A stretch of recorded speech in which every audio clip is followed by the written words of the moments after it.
Hi, it's Ross from SDS. Welcome back to the channel and video number 95. Today we're going to discuss a myth you've probably heard your whole life, that long stroke engines produce more torque than short stroke engines. And we're going to show a bunch of facts from actual engines to dispel that myth, and a little bit of math as well. So we're going to set the record straight once and for all here, and hopefully put an end to some of this misinformation that's been going on for as long as I've been playing around with engines, which is a long time. And this first slide gives us a graphical representation of average torque versus crankshaft angle. And you'll see the maximum torque here is at about 25 degrees after top dead center. This is top dead center here, 0. You can see the torque rapidly falls off, so at 90 degrees crankshaft angle, or with the crank pin at 90 degrees from top dead center, we're back down to about twice the nominal torque. And as we go to bottom dead center, which is 180 here, no more torque at that point, obviously. The combustion's over and the crank is at bottom dead center. So from this we can see that the vast majority of the torque is delivered probably in the first 45 degrees of crankshaft rotation. There's still some torque being contributed here in the last part, but not very significant, certainly after about 120 degrees of crankshaft rotation. So on the second slide, we're comparing a hypothetical long stroke engine to a short stroke engine.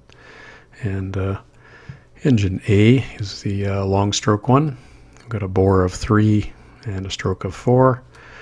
Bore area is 7.065 and the cylinder displacement is 28.26.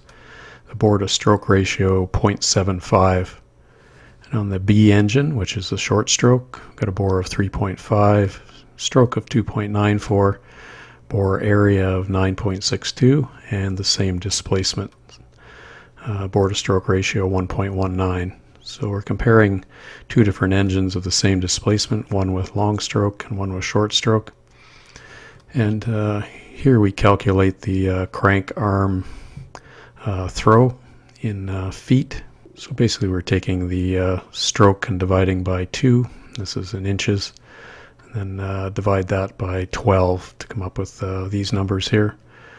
So the long stroke engine is 0.167 feet, the crank throw. And on the B engine, the short stroke, it's 0.123. We're just assuming a hypothetical pressure here.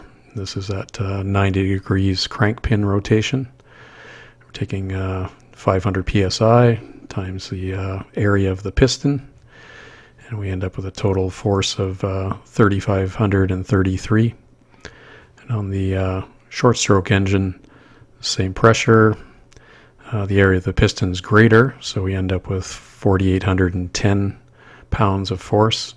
And then we take this force and multiply by the arm, which we found over here, and we come up with the torque in pound-feet here. So 3533 times 0.167, 590 pound-feet, and 4810 times 0.123, 591. It's just rounding errors, but basically you can see the torque is identical here.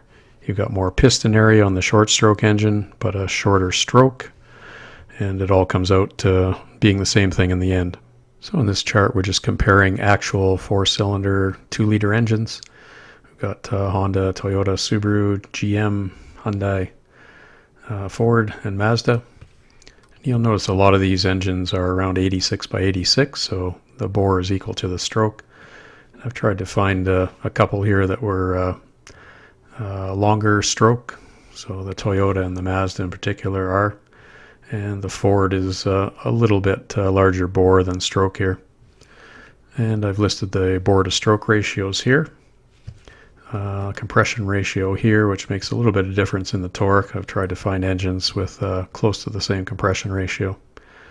So interestingly, or maybe not interestingly, the long stroke engines, the Toyota and the Mazda, don't have the highest torque. The Subaru here with square bore and stroke actually has the highest torque of all of them. The Ecotec is very close, also the same bore and stroke. And the Mazda is actually second lowest here, despite the large long stroke and small bore. Toyota is also not as good, and the Honda, I don't know what's wrong with the Honda. It's not very good at all here. And here we've got a comparison of 6-cylinder engines, 3.5 liter for the most part. We had a little bigger variation in bore and stroke here, so it makes an interesting comparison. Got the Toyota, Nissan, Ford, Honda, GM, Dodge. You note the GM and Dodge are both 3.6 liters, so I've corrected the torque figures down here. Again, bore to stroke ratios and compression ratios a little closer than the 4 cylinders. And the engine with the biggest bore and shortest stroke actually has the highest torque. So that actually kind of explodes this whole myth about long stroke having more torque. The Honda here does pretty well with a much smaller bore. It's pretty close to the Toyota, but still doesn't beat it. And the GM and Dodge here, they're all pretty close actually. All these engines are pretty close. So typically the advantage of short stroke engines is that you can fit larger valves. Piston speed is lower for a given RPM. It allows you to rev them higher. The bigger valves allow the engine to breathe better. So typically they make more power at high RPM. So on engines like the Dynamic Force Toyotas with the very small bore and large stroke, they tend to conserve more heat within the chamber, so more useful energy goes to pushing the piston down, less heat goes into the coolant. They tend to be more thermally efficient. Like everything else in engineering, engine design and the bore to stroke ratio is a compromise. Depends on what your design goals are. So hopefully you found this video interesting and you can tell all your friends. Next time there's a conversation about long stroke giving you more torque, you can send them over to watch this video. Thanks very much for watching. See you next time.